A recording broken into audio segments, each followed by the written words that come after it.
very complex issue of policy, either domestic or foreign, and to see those students tackle those issues and come about with some really great ideas and thoughts, it's one of the best things we do here. We've got great people at this university. The students care about serving their community, they're committed to it, and to me that is so refreshing, and it's such an important part of what we're trying to accomplish in this state. So I like elevating the students, elevating the faculty, elevating the university, and I think when we bring the level of thought leaders here to Palm Beach Atlantic University, it shines a light on this university, which is a really special place.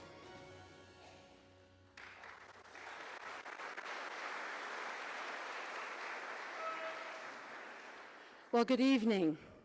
My name is Deborah Schwinn, and I serve here as president at Palm Beach Atlantic University. So I want to give you a warm welcome, and we are thrilled tonight to have our Governor DeSantis visit us. I'd like to start tonight by honoring our DeSantis board. So if you are part of the advisory board for the DeSantis Center, would you please stand? Go ahead, please stand, those of you in front.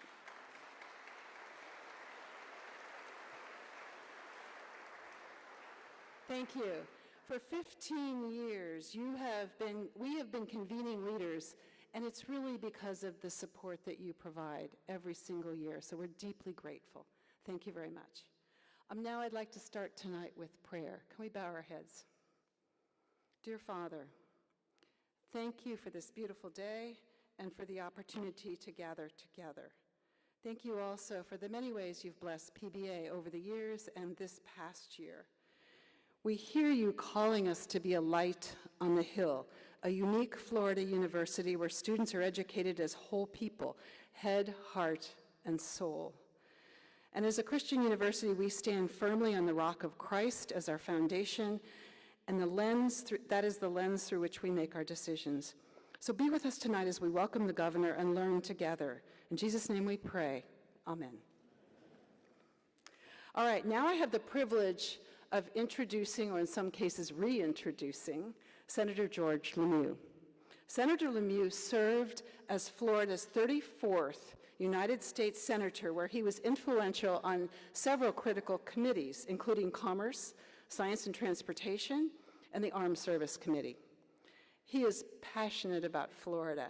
He has served as Florida's Chief Deputy Attorney General as well. In fact, he even co-authored an award-winning book on Florida with PBA grad Laura Mitzi, designed to teach fourth graders about our state's history at a very formative time.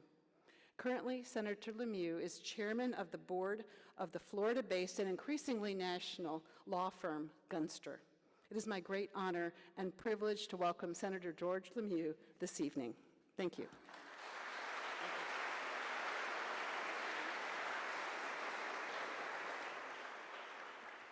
Good evening, everyone. So the last time we met, we had 2 secretaries of state and a war broke out 2 days later. We're hoping for better today. I know we will. Have a great evening. So it's my privilege to re-welcome to Palm Beach Atlantic University our great governor. Let me give you a little bit of background for those that you don't know his background. Governor DeSantis is a native of Florida, born in Jacksonville. He grew up in Dunedin. In high school and growing up, he was a great baseball player, and his high school team went to the Little League World Series. He then went on to Yale and became the captain of the baseball team there.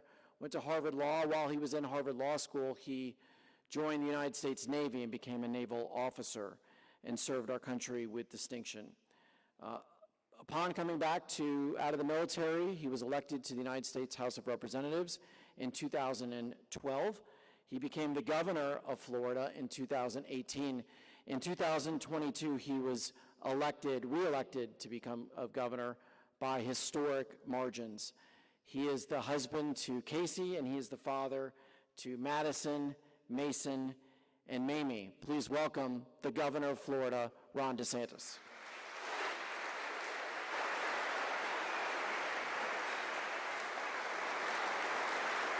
Thank you. Thanks so much. Great to be back. Thank you so much. couldn't get a flight into this airport, so I got to visit Boca Raton. So I may be running a little late, but we've worked really hard, so it's all good. It's a Chamber of Commerce night, so we're happy to be here. Mayor Singer's very happy that you mentioned Boca Raton. So, Governor, we're so glad you're back here on campus. We just went and visited the beautiful new Rinker Business Hall, which the governor and the state of Florida helped support the construction of. Thank you, Governor. Thank you for everything you've done for this university. Please give him a round of applause.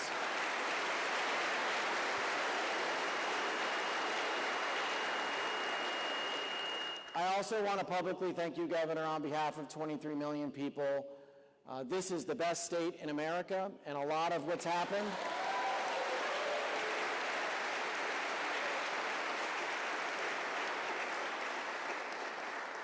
A lot of what has happened to make it a great state has come through your leadership. We were talking a moment before, 7.5 years ago, Florida was doing well. We had a lot of potential, but now we are the fastest growing state in the country, more than $4 million of wealth moving here, and our huge companies relocating their headquarters here, and just a phenomenal way of life. So thank you on behalf of all of us for your leadership.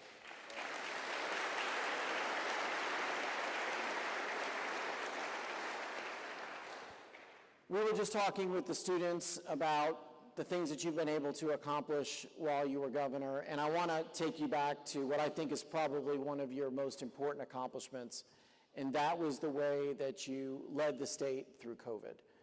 So talk a little bit about that time, talk about the pressure that you were under during that time to do things differently than the way you did them, and let our folks know sort of what your leadership calculus was as you managed the state. Sure. Before I do that, some of the Florida success, I just want to be clear, I'm not the only governor that deserves credit for that. You have to give credit to the governor of New York and Illinois and California for driving people away and for, quite frankly, giving me the cheat code. I just watch what they do and I do the opposite. It works out pretty good. So COVID was, so I was thinking about when I was running in 18, I got asked a lot of questions. Not one single person asked me, what would you do if we had a pandemic? I had never thought about what we would do if we had a pandemic. When I got in, we were thinking emergencies would be hurricane response, and we've obviously done that, and we've done that well. We worked really hard on it. So then COVID comes, and it wasn't just that we had this COVID-19, which is a challenge. Obviously, it was a threat to people, whether mortal or not. It was still something that was you had to take seriously. But just the hysteria that developed, and the narrative that developed, and what the media was doing, and shutting down the world with really no plan of what the hell are we supposed to do now, right? So I, as the leader, I had to say, okay, I've got to do the homework on this. I can't just listen to Fauci, because first of all, I wouldn't know which Fauci to listen to. The one that said masks didn't work 6 weeks ago, or the one that's now saying masks will save your life? I don't know. I get confused, right? So I'm going to look at the studies and the data. I'm going to aggressively call and talk to people who are willing to buck the narrative. And I've got to craft an approach that is going to be sustainable and that's going to be in the best interest of the people here. So, after we were kind of in this, everyone's like, oh my gosh, 4, 6, 8 weeks in, it was pretty clear, we had to get things going. You got to have people operate businesses and go to work, and kids go to school, play sports, do all this stuff. But that was not popular at the time because people were scared. And the media was telling them, you send kids to school, they're all going to die. That wasn't true. I knew that. But that was kind of the narrative. When we did the schools, we just did the order that they had to open. We still, the summer, they were still working on that. The teacher union were bringing coffins to the Florida Department of Education building, leaving the coffins, hearses. Oh, you're going to lead all this. So the hysteria was real. So you had to kind of cut through that. You had to figure out the data, figure out the facts, which wasn't easy to do, and very few governors read all the stuff that I read. But then you had to have the courage to know you are walking into a buzzsaw. When you're departing from the narrative, they are going to come at you 6 ways from Sunday, and that's what happened. So all the decisions I made that I think were probably the most significant, and which people to this day thank me for, at the time were not popular. But that's the thing as a leader, you got to ask yourself, are you trying to protect your political hide? Are you going to try to contort yourself to just, figure out which way public opinion's blowing? Or are you going to plant your flag, say, this is right, this is the way we got to go, I'll lead, and we'll get the job done? Even if it means you're going to suffer politically, and certainly in the short term I was, but who knows? People were saying, he's botched COVID, oh, he should be like Newsom, he should be like New York, all this stuff. That's what they were saying early on. And it turned out the opposite, but nobody really knew at the time. So I just looked at, I got to look in the mirror and know I'm doing the right thing and for the right reasons. I can't not do what I think is right. And when people need me fighting for them, when they don't have any other voice, I've got to be there. And if I end up having to face consequences negative for me personally or politically, then so be it. That's the job of a leader. You got to do it.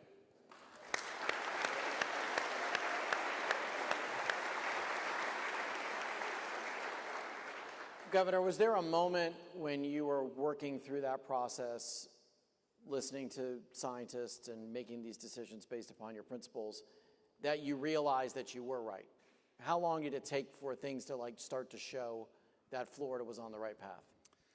I think it was relatively early on, because what they were saying was not coming true, right? They were giving me these graphs about, I was ready to build 5,000 hospital beds in Fields because they said we're going to be overrun, and it just didn't happen. And there were some times throughout that, because it kind of went up and down over an 18-month period, where you did have some stress, but the idea that we were 10,000, 20,000 people just in the street not being able to get out, that never came to fruition. So you saw the analysis they were putting out, and you saw it wasn't. So I was very confident after seeing that in March and April. That was the case. Now, there was a lot of unpredictability.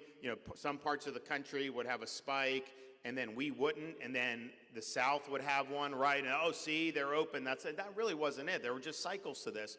So we ended up I was very confident, standing firm. But, the Democrat members of Congress from Florida, they wrote me a letter in June of 2020 saying, your policy to have the state open is a failure. You need to lock the state of Florida down. The media was telling me, because we started to see, COVID spike, you had to do it. And I was like, no way. There was no way I was budging on that. I knew that people were depending on me to stand by them and to protect them, particularly their livelihoods and their freedom. And so we did it. So I knew. And then with the schools, that was the most predictable, because we said every kid has a right to be in school in person. We told parents, if you want to be virtual, you have the right to do it, but the school's got to be open, and a kid, if they want to be in that seat, the parent can send them there.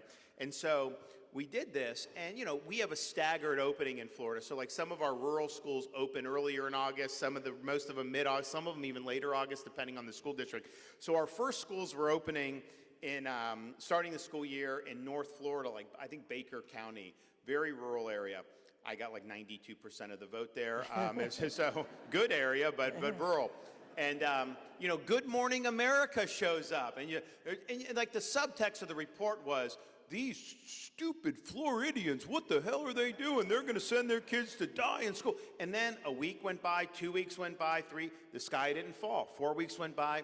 I knew that that's what was going to happen, because I had studied the data. But I honestly believe that once people saw 4 to 6 weeks of Florida, that California would have to open schools, that everything would just open like that, and that didn't happen. And they were not following the data or the lived experience. They were following the school unions that wanted them closed, and the interest groups, and they did a lot of damage to a lot of kids. And it wasn't an easy time for kids, even in Florida, because so much was in flux. But we moved heaven and earth to be able to give those kids a chance to succeed, and I'm proud that we did that. Fantastic.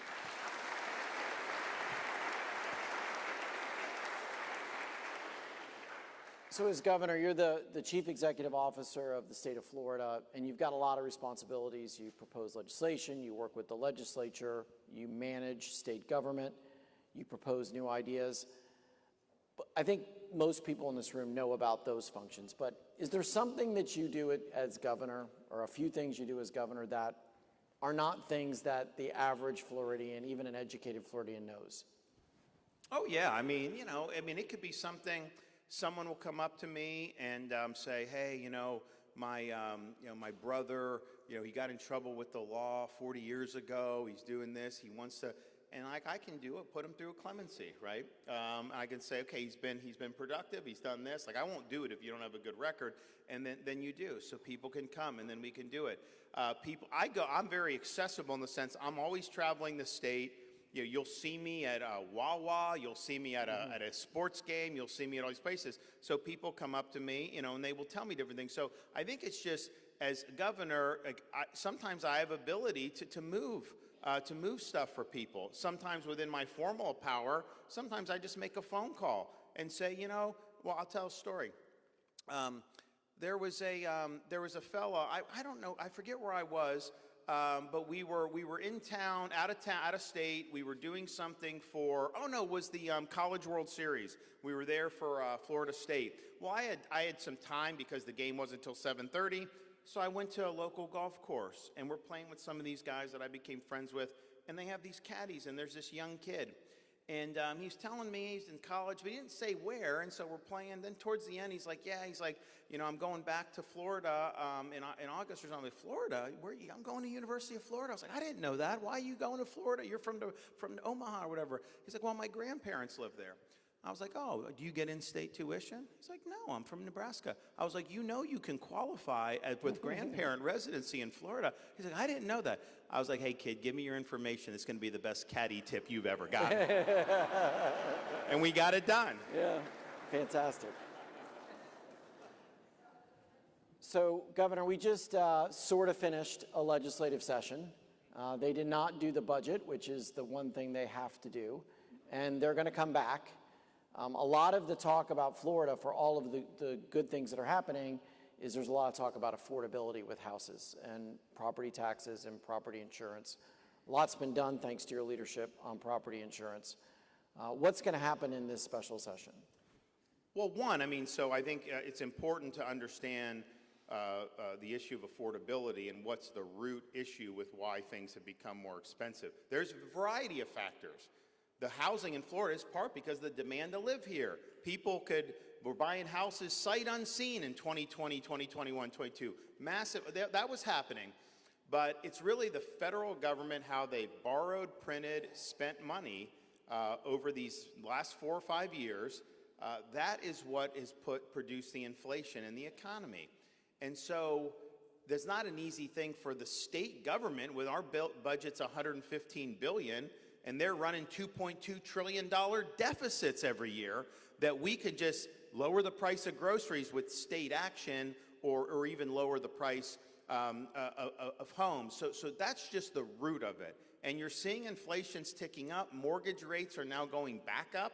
I saw them above 6.5, 6.6. Some analysis had it close to 7. We'll see. But it's certainly going up higher than what people were hoping for a couple months ago. So all that is being driven by that. So the question is, in Florida, how do you cope with that? Well, there's a couple things. We have worked to expand the availability of multifamily and single-family homes in Florida. You have rents are actually dropping a lot in Fort Myers. They're dropping in Tampa. They're dropping in Orlando, Jacksonville. They've moderated in Miami. Miami and West Palm are a little tougher just because of the demographics and the people moving, bringing a lot of wealth. But you have seen that. And part of that is because I think we recognize that you did need to have more supply. I don't think housing right now is a supply problem in Florida. I think it's psychological, where the sellers think they're going to get COVID-era prices for these homes, when maybe on Palm Beach Island you will, but in most of these places, in middle-class homes, the homes went up so much, you don't have buyers at that level, especially with 6.5%, 7% interest rates. So something's got to give. You have all this inventory, all these homes, they're not selling because people aren't going to pay that. So either prices are going to come down, or people are going to have to start making a lot more money very quickly. And I think it's more likely that, of course, that the price is correct. So it's hard for us to calibrate that from a state policy, and you certainly don't want to do anything that's going to exacerbate it. Now, the insurance finally have some good news. The Southeast Florida counties for citizens, average decline this year will be 10%, which a lot of people, means a lot to them, especially middle class and working class people. Overall, the private market has moderated in the last couple years because we did these reforms. If you shop around, most people are finding sometimes modest, but sometimes more significant decreases. We didn't have a hurricane, so that obviously helps after having 6 major hurricanes in 7 years. Car insurance is down. If you shop around, people are finally getting big savings there with their car insurance. And then we've done things like, you don't have taxes on baby items anymore. We did 3 years where we were rebating commuters' tolls 50%. So we've made an impact and tried to do what we could. But let's just be clear. If oil ends up consistently above $100 a barrel, if it ends up 110, 120, some people say it may end up 150, that doesn't just affect the price you pay at the pump. That is going to affect every single thing you buy. Everything in that grocery store is going to go up as a result of that.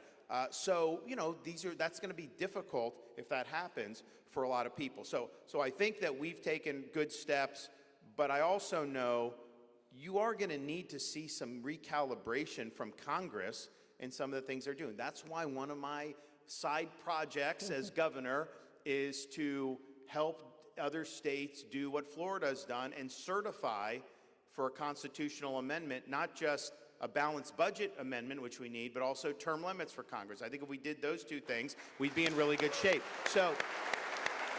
But we're in a structural problem right now, because it wasn't like from 2010 to 2020, we were like great federally in terms of how we managed the budget. But when COVID, it reset the baseline so much higher. All this money went into the system, and we really still haven't shaken that. And so that just means, look, politicians just want to add the debt, and we now have 39 trillion, running $2.2 trillion annual deficits. Understand, that is taxing you. It's just an indirect tax, because you're paying more for the things that you do. So it's a silent tax, but it's a tax that has obviously made it more challenging for Americans to be able to afford things. So we've taken steps across the board in Florida. I think it's been really important, but something's got to give with what we're seeing with the prices versus what people are making. So you and I have this common interest on concern about the way Washington spends. And when I left the Senate, I gave this big speech. They give these farewell speeches about the dangers of the $13 trillion national debt, which seems quaint now. Do you think that they're going to ever get their act together? I mean, what you're pushing for is exactly the right thing we need, which is a balanced budget amendment and term limits. How is it going to just take a crisis where someday Japan stops buying our debt and what's going to happen? We've been able to get away with a lot more because we're the reserve currency. So as bad as we do in America with how Congress manages these finances, we're still the best bet in town. And that's true until maybe one day it's not. And I think when you were saying that and other people were running back in 2010 saying the debt's a problem, the crisis hasn't happened. And I think there came a point over the last decade where, because there hadn't been a crisis, people said it doesn't matter. It doesn't matter. Don't worry about it. Just you go kind of do what you do. And that's true until it's not. If you do have a crisis and the interest rates spike, interest on the debt's already $1 trillion plus a year, that balloons even more. I mean, almost you could have where the lion's share of tax revenue is just going to pay the interest on the debt we've already accumulated. It could get ugly pretty quickly. So what do? I think you have to have constitutional constraints on Congress's ability to bankrupt the country. I do think term limits would help. But ultimately, you also need to make sure that your economy is robust and that you're growing. Because in Florida, when I became governor, our economy, GDP of Florida, was about $1.1 trillion, $1.08 trillion. Now it's $1.85 trillion. 7 years, we've come close to doubling the size of the economy. Ergo, we have reduced taxes, eliminated taxes like the business rent tax. We have no income tax, and yet we have more revenue coming into the state government. Local government has gotten a lot of revenue because they're taxing your property so much. We're going to do something about that. But all this stuff is... But all this stuff just shows we have a virtuous cycle in Florida, where the more we're doing good policy, the friendlier we are with the taxpayers, the bigger the economic base, and the actually more revenue we're getting, even though we're taxing people less. So that's the way to do it. And the blue states are doing the opposite. They tax too much, they erode their economic base, they end up in a hole because of that, then they go back to the well, rinse and repeat. And you're seeing wealth leave those states in record numbers. So one of the questions from the audience is, folds right into what you just said, is what will we do on property taxes? Yeah, so here's just, because I think sometimes the media misrepresents, you can't get rid of all property taxes, you wouldn't have services. I realize you can't get rid of every form of property tax. For example, if you look at Florida, we don't get any property tax at the state level. That's why we got to put on the ballot. It's local. But if you look at all the property tax, 70% of the revenue is commercial or non-homestead residential properties. Snowbirds, foreigners, investment income, all this stuff. Fine. What we're saying is your homesteaded property should be excluded from tax. Now, how do you get there? Oh, you're not going to have any money for all this other stuff. Well, listen to these numbers. This is why we need to do it. In 2019, local governments in Florida, for all the services, all property tax revenue, $32 billion was going into the coffers for all the things they do. Today, that number is $60 billion. Now, we've had inflation. We've had population growth. Heck, throw in 3 or 4% increase just for the heck of it. You do not get to 60 billion. You'd get to 45 billion with that. So the question is, how are they getting this money? They're valuing the property higher. Some are raising millage, but they're valuing the property higher. And so you have a gusher of revenue, and instead of returning that money to taxpayers, they're basically spending it. The administrations are getting bigger. The county administrators, a lot of these counties, make 2 to 3 times what the governor and cabinet make. And I'm not arguing. I've stopped them trying to raise my pay. I don't want that. But I'm just saying, it's like, okay, where are you getting? So what we want to do is the homesteaded property. We would likely start at the bottom and then phase it in where you're raising the exclusion until you get to elimination. While you're doing that, and I've also said I'm willing to provide funding for grants for the local governments to ease the transition. Now, they're going to have to reduce some of their spending. I'm sorry. We cannot say $60 billion from $32 billion in 7 years, that should just be unquestioned, because that's wrong, and we've done Doge audits to show. But if we don't do anything on property tax, another 4 or 5 years, they're going to be taking in $83 billion. That's our estimate. Well, do you go from 32 to 83 billion in 12 or 13 years, or would you rather have this property tax exclusion for homestead? I think most people would rather do that. But what'll happen is, they're going to lose some of the revenue from the homestead as we do that. I'll provide some grants to be able to help with that transition to whatever. But the non-homestead and all that, those valuations have gone up. They're going to continue to see that grow even if they don't raise the millage. So you're going to end up in a pretty similar spot, within a few years. And I think we should be stable. I don't think we should be increasing local government. So it's doable. Now, it needs to go on the ballot. So you need 60% of each house of the legislature to vote to put it on the ballot. Then you need 60% of the electorate to vote for it in November's general election. So we've been working on this for a long time. The music's like, oh, he hasn't produced a plan. Yeah, of course. Why would I produce something that is not ripe in terms of when we're going to actually put it in front of the legislature? I mean, I was born on a Tuesday, but not last Tuesday. So there's obviously a strategy involved. We also have to work through the House and Senate. And look, personally, I think a lot of these guys don't really want to do anything on it, or some of them, maybe I should say. But here's the thing. I don't think you can be a Republican and not put something on the ballot and then face voters this year. Of all the things people come up to me about, this is 90% of what they come up to me about, because they understand how significant it would be for them and their family to actually be able to own your home and not just be paying rent to the government, not be kicked out of your home or have the government take it because you can't afford the property tax after you've been paying it for 30 years. So all this stuff is doable, and it may only be doable in Florida because of our unique economic base. because we do have rich people from Brazil that'll buy a home in Coconut Grove or in Palm Beach Island, and you can tax those people. I am totally good with you taxing those people. I am totally good with you taxing somebody that has, 20 Airbnbs. I think that's fine. And so you can continue doing that, and as the values continue to do well, particularly in this area, you're going to have more than enough revenue. And like I said, I'm willing to help in the short term with our surplus, because we've got a big surplus at the state level. The problem I have is I've run out of taxes to cut. I mean, like, you have a sales tax, but honestly, the visitors pay a lot of that. Non-residents and tourists pay probably a third of our sales tax when you total it up like that. So I think that's good that we have a tax system where Floridians aren't having to shoulder the entire load, and we have others. So all that stuff would make Florida, and we also are going to look at how the legislature would implement for people who don't live here yet. I don't want to necessarily have people flood here to claim this.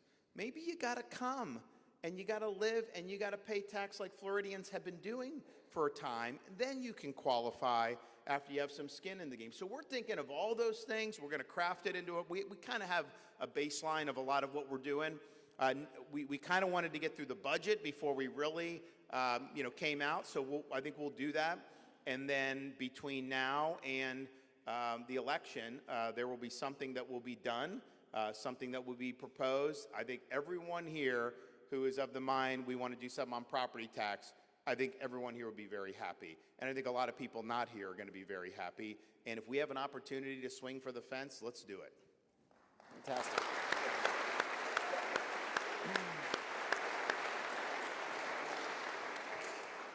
Governor, you just signed House Bill 1417, which is a bill on resiliency, and you've been a real leader on environmental issues, Everglades restoration, and resiliency issues. It's a big issue, especially here in Southeast Florida, not only with hurricanes, but just like the crazy flood we had in Fort Lauderdale 2.5 years ago, where we had the airport underwater and 1,000 homes flooded. What can Florida do going forward to make sure that we're protecting our way of life and rebuilding and building up our infrastructure?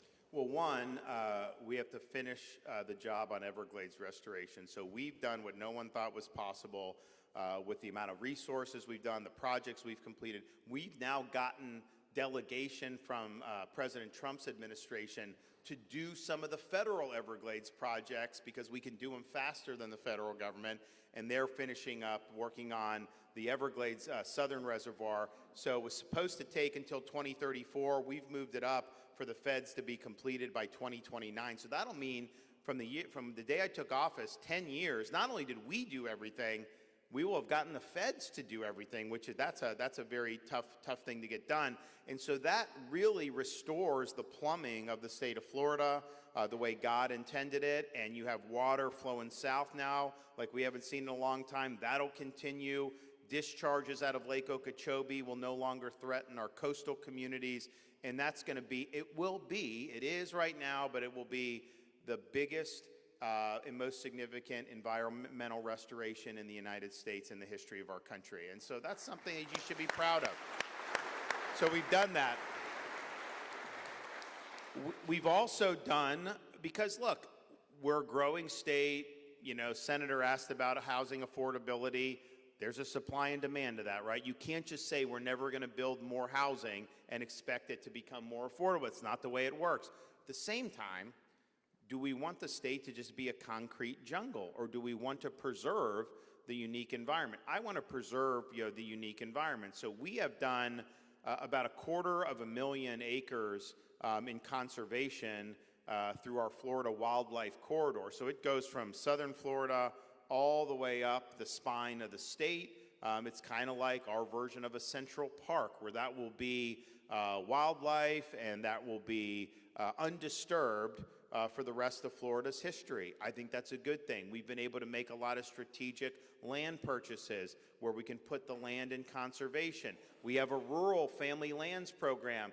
And so if a farmer wants to sell, they can make money selling to developers. Well, we can then buy the land and have it as an easement where it can only be used for agriculture land so that they can stay in agriculture production. So we've done a lot of those things to kind of balance the state growing, but also making sure that we preserve Florida's natural beauty and even improve upon it.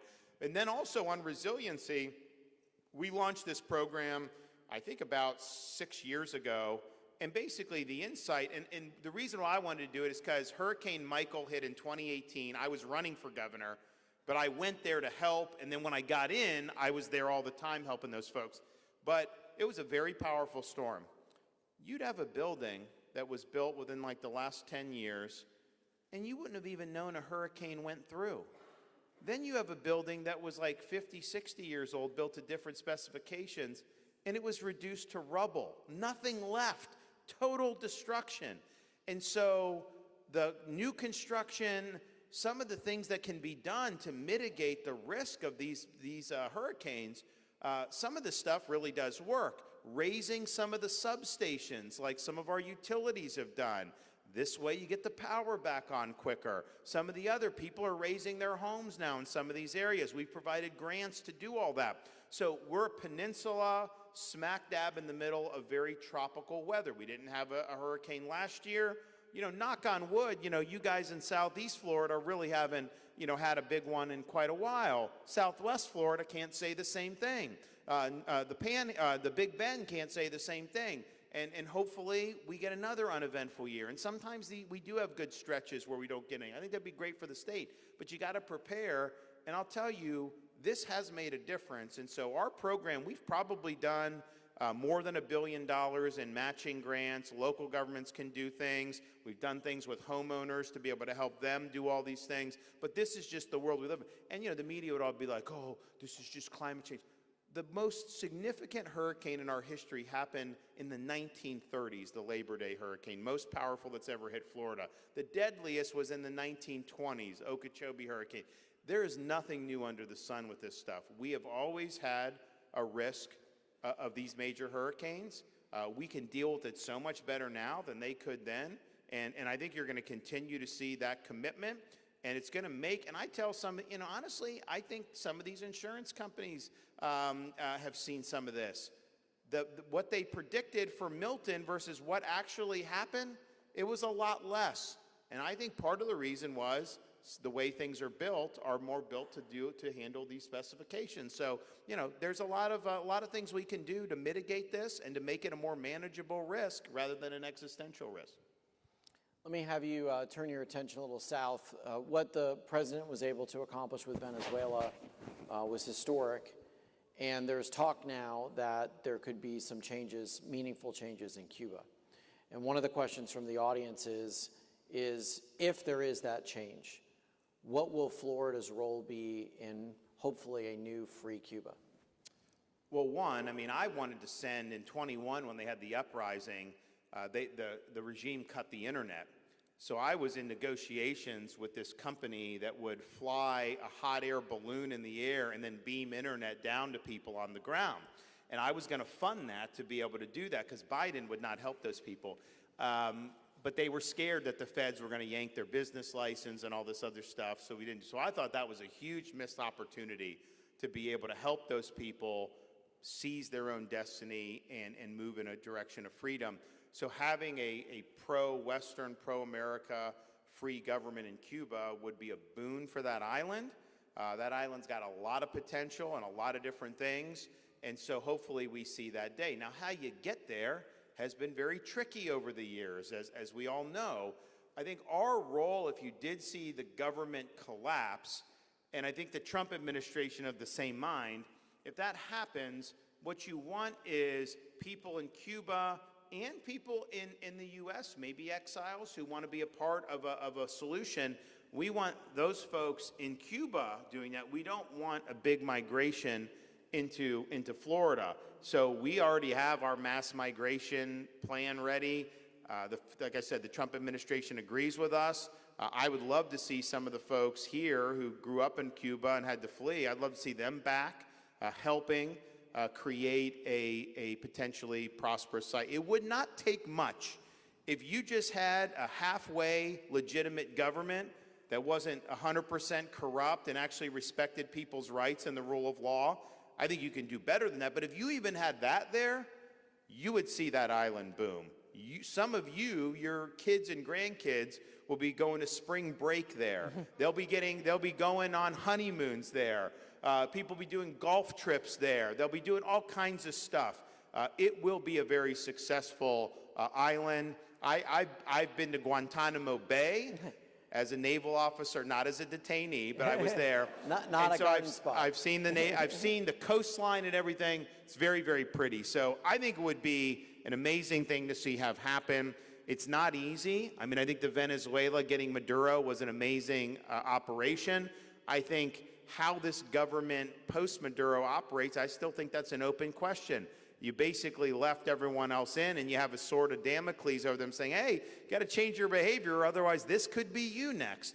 And I think that that's a reasonable approach, and we'll see whether that ultimately ends up with a free Venezuela or not. But the Cuba thing has been very difficult because they are the instigator of all the problems with leftism and Marxism throughout the Western Hemisphere since the dawn of the Castro regime. So it'd be great to have a free government there for the people of Cuba. I think we would have great relations in Florida, but I think it will also reverberate throughout our hemisphere because you're basically removing the cancerous tumor that has been such a problem throughout our region for many, many decades.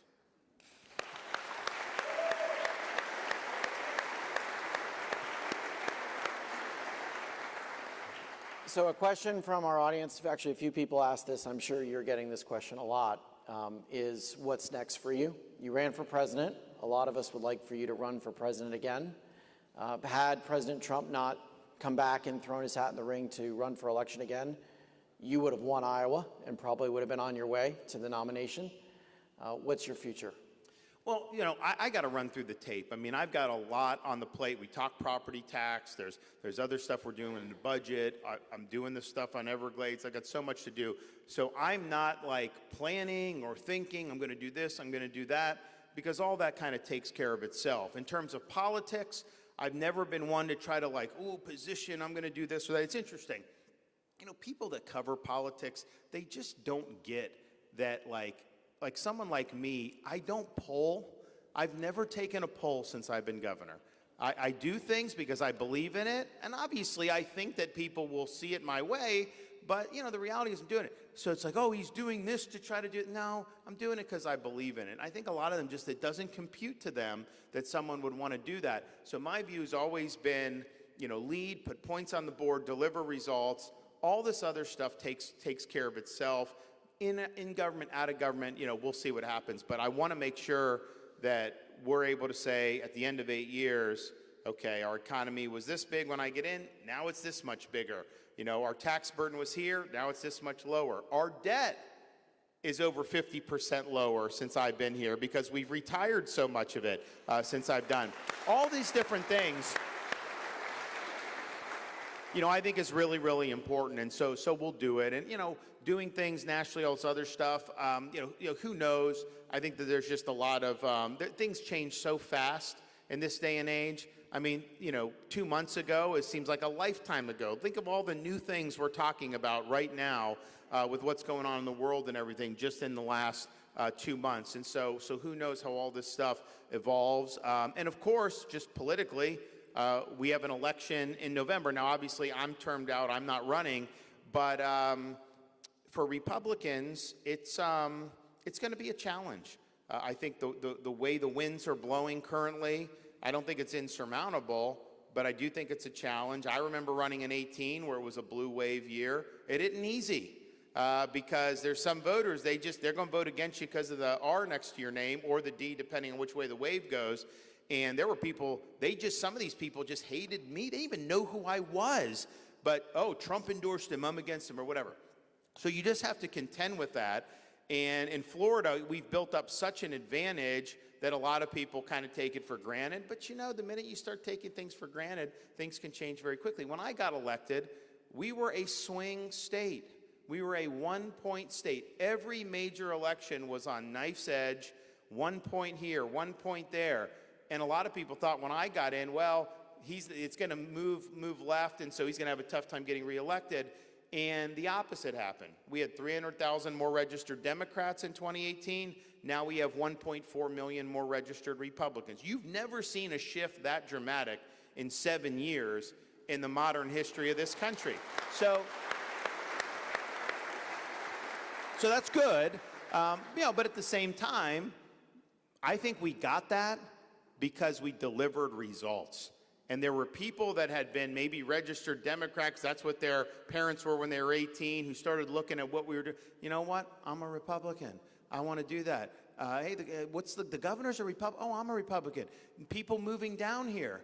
I remember when they started really flooding during COVID, I'd have folks who were Republicans in like Palm Beach County. They'd go to Publix and they'd find New York license plates and they'd put flyers in their windshield. Don't vote down here the way they vote up there. Don't change Florida. We had California license plates showing up. That was really a reality check. How are these people going to vote? Well, here's the facts. You look at each 48 states individually and look at who's come to Florida since I've been governor. Every single one of the 48 states, Vermont, Arkansas, California, Illinois, have had more Republicans move to Florida than Democrats move to Florida. I mean, that's pretty amazing to have 49 where we're drawing more. So I think that's good momentum, and I think that's all. But politics is cyclical. Politics is, what have you done for me lately? Politics is anytime you rest on your laurels, something can happen very quickly. So I think the midterms nationally, there's obviously headwinds. You got to figure out ways to overcome it as Republicans. If I were advising people in Congress, I would say, well, one way you can maybe change the narrative is actually get off your rear ends and do something for a change, because they're not doing very much. And then here in Florida, I think what you do is, okay, we've had all this success. Let's build on that success, and let's take it to the next level. I do think, though, you've got some of these people in Republican who, their view is they want to stop what we've done, and they want to kind of go back to the way things used to be, or go in a different direction. And I think those candidates are going to have much more trouble being able to win primaries and general elections. So we've shown what the winning formula is. We've shown the success, not only by Senator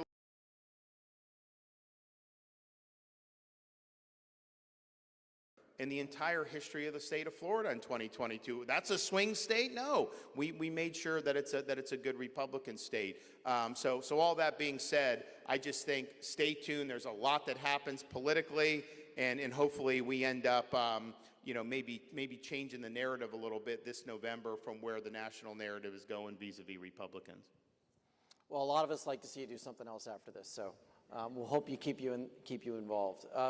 So now I'm going to really put you on the record. You've been doing diners, drive-ins, and DeSantis, which I'm going to give you some trademark advice later. I think that might be a little bit of a ripoff, but we're gonna keep it. He likes it. Okay, he's good. Guy Fieri's good. Good guy. He is a good guy.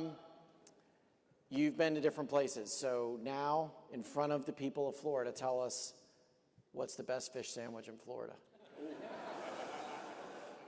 Well, what I will say is this: I've got a handful of places still in the hopper, but what I would say the best fish sandwich in Florida would be a fried grouper sandwich, and I think we probably have 3 or 4 spots. I have profiled one of them already. I don't know if we've put the video out yet, and I've got a couple more in the hopper. So when I'm done with all of that, then we can kind of talk about who has the best. But I think we have the best.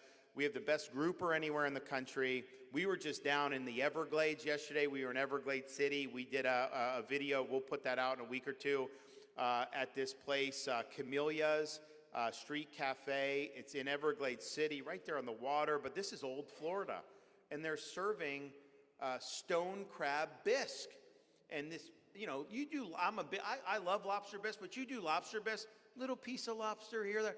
This was like massive stone crab you're just doing, and I'm like, man, this is good. Then they bring in these stone crab tacos, they do all this. So and the reason why we do it is during COVID, I was getting heat from having restaurants open. A lot of these people were thanking me, and I was like, you know what? I need to show solidarity with them. So I would go, and I would just put out a post on Facebook or X. Hey, great to be at, Josie's Cuban Cafe in Fort Myers. Here's the website. Here's the address. Come check it out. And then people would tell me, like if you said, oh yeah, they doubled their business when people saw that. They started going there. So we were doing it. Then we kind of stopped doing it. not intentionally. And I'm like, all right. So I told my staff, I was like, come in at 26. We got to do this. We have a great opportunity to profile them. When Guy profiles these places, it's life-changing for their business because the audience, and I've got millions of people on these channels, and so we do. So we started doing it, and we've probably filmed about 10. I said we're going to do one a week, and so we're pretty good on there, but we're focusing on family restaurants. We're not doing corporate chains. Nothing wrong with going to that, but that's what we're doing.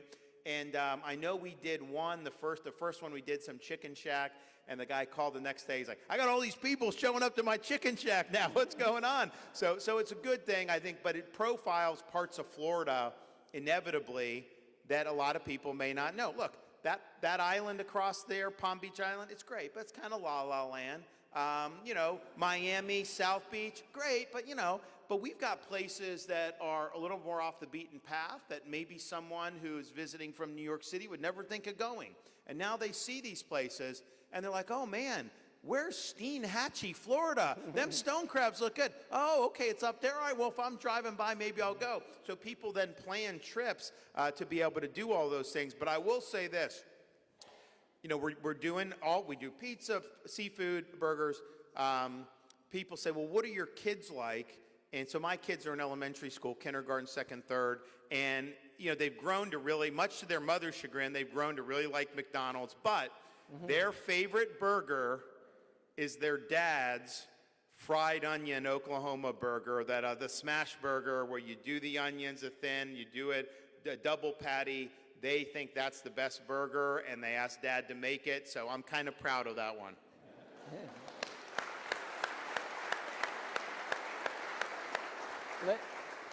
Please join me in thanking the great governor of the great state of Florida, Ron DeSantis. God bless you guys. Thank you. It's excellent. Great. Yeah, really thanks a good. lot. Yep.